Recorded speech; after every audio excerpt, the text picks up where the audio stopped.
अगले साल लोकसभा के चुनाव होने हैं, लेकिन चुनाव से पहले मनीष सिसोदिया अंदर, सत्येंद्र जैन अंदर, और एक चैनल पर जो पत्रकार बीजेपी को क्रिटिसाइज करते थे वो पत्रकार चैनल से बाहर।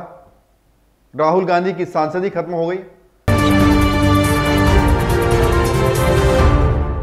नमस्कार, मैं हूं प्रवीण और आप देख रहे हैं इंडिया टाइम 24 न्यूज। अगर बात करें आजाद भारत की, अगर बात करें गुलामी की जंजीरों की, अगर बात करें अदालतों के फैसलों की, तो 162 साल में पहली बार किसी को मानहानि मुकदमे में 2 साल की सजा हुई है।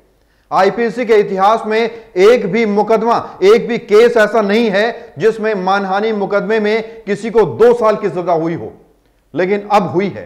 किसको? प्रधानमंत्री पद के दावेदार को।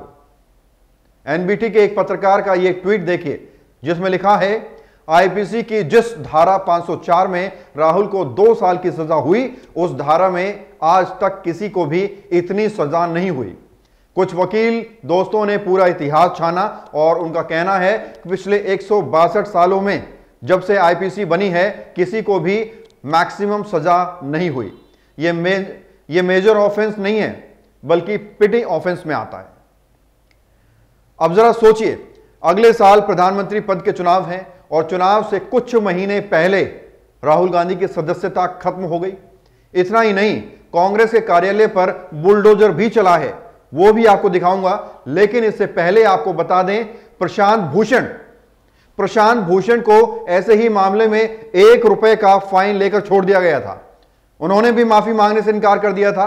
प्रशांत भूषण ने भी सुप्रीम कोर्ट की अवमानना की थी, लेकिन उन्हें 1 रुपए का फाइन लेकर छोड़ दिया गया। तो जब 162 साल के इतिहास में किसी को ऐसे मामले में 2 साल की सजा नहीं हुई, तो राहुल गांधी को क्यों हुई, पूछती है कांग्रेस। इस पूरे प्रकरण में राहुल गांधी ने एक कॉन्फ्रेंस की और एक पत्रकार को जमकर फटकार लगाई। देखिए, राहुल जी, जो जजमेंट आया उसको लेकर बीजेपी ने उसको किया है कि आपने ओबीसी का अपमान किया। पूरे देश में प्रेस कॉन्फ्रेंस करने की तैयारी कर रहे हैं कि आपने ओबीसी का अपमान किया था। भैया देखिए, पहला आपका अटेम्प्ट वहां से आया, दूसरा आपका अटेम्प्ट यहां से आया, तीसरा आपका अटेम्प्ट यहां से आया। आप इतनी डायरेक्टली बीजेपी के लिए क्यों काम कर रहे हो? थोड़ी डिस्कशन से करो यार, थोड़ा घूम घाम के पूछो। क्या देखो मुस्कुरा रहे हैं, घूम घाम। मैं आपको उदाहरण देता हूं, आप थोड़ा घूम घाम के निकाल नुकुल के बोलो। देखो ऐसे बोलो पहले, राहुल जी, हाँ, तो please if you want to work for the BJP, then bring a BJP flag symbol here and put it on your chest. Then I'll answer you the same way I answer them. Don't pretend to be a pressman. Vikrant, Rahul ji, हवा निकल गई। राहुल जी, आजकल कांग्रेस को झटके पर झटके लग रहे हैं। राहुल गांधी की सांसदी खत्म होने के बाद कांग्रेस हेडक्वार्टर के चबूतरे पर प्रशासन का बुलडोजर भी चल गया। पीडब्ल्यूडी ने यह पूरी कार्रवाई की है। दिल्ली के मुख्यमंत्री कैसे राहुल गांधी के सपोर्ट में उतरे, दिखाएंगे एक छोटे से ब्रेक के बाद।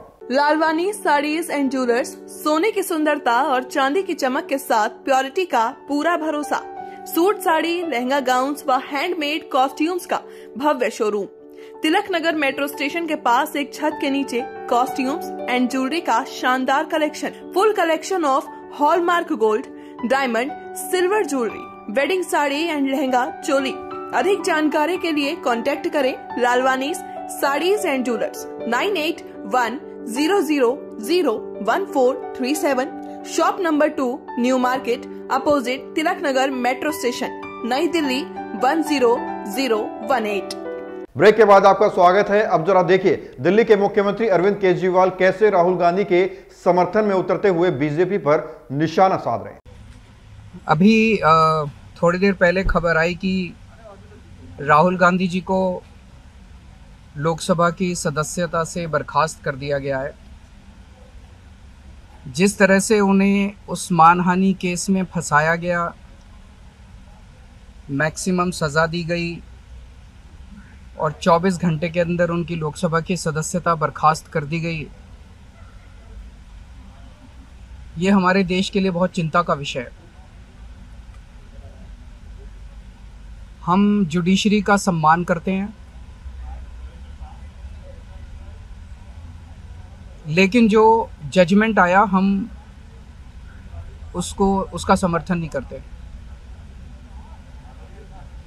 जिस तरह से उनकी सदस्यता बर्खास्त की गई है वो एक कायराना हरकत है, वो एक डरी हुई सरकार की निशानी है।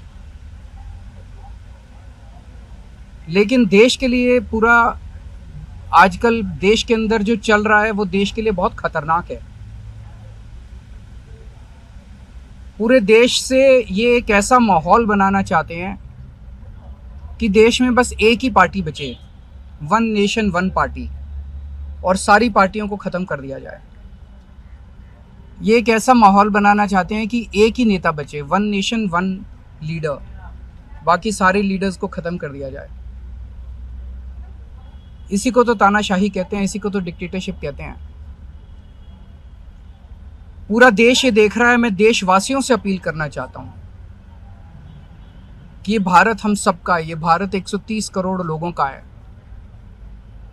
हम सब ने मिलकर आज़ादी की लड़ाई लड़ी थी, हमारे पुरखों ने आज़ादी की लड़ाई लड़ी थी, आज़ाद भारत को आज़ाद कराने के लिए। लेकिन आज की जो सरकार है, प्रधानमंत्री नरेंद्र मोदी जी के नेतृत्व में, इस सरकार का स्वरूप अंग्रेजों की सरकार से भी बहुत ज्यादा खौफनाक और खतरनाक है। अब लोगों को सामने आना पड़ेगा, लोगों को सामने आके इसके खिलाफ लड़ाई लड़नी पड़ेगी। अगर हमने भारत को बचाना है तो 130 करोड़ लोगों को एक साथ इकट्ठे होके इस लड़ाई में शामिल होना पड़ेगा। सरकार किसी की बने, कल को सरकार चाहे इसकी बने चाहे उसकी बने, इस पार्टी की बने उस पार्टी की बने, वो ज़रूरी नहीं है। लेकिन जिस तरह से जनतंत्र के ऊपर हमला किया जा रहा है वो सही नहीं है। अगले साल लोकसभा के चुनाव होने हैं, लेकिन चुनाव से पहले मनीष सिसोदिया अंदर, सत्येंद्र जैन अंदर, और एक चैनल पर जो पत्रकार बीजेपी को क्रिटिसाइज करते थे वो पत्रकार चैनल से बाहर। राहुल गांधी की सांसदी खत्म हो गई। ये हो क्या रहा है, आप समझदार वोटर हैं, समझ सकते हैं। बहरहाल इस खबर में इतना ही। देश और दुनिया की तमाम खबरों के लिए आप बने रहिए हमारे साथ और देखते रहिए इंडिया टाइम 24 न्यूज। खबरों से खबरदार रहने के लिए चैनल को सब्सक्राइब करें और प्रेस करें बेल आइकन।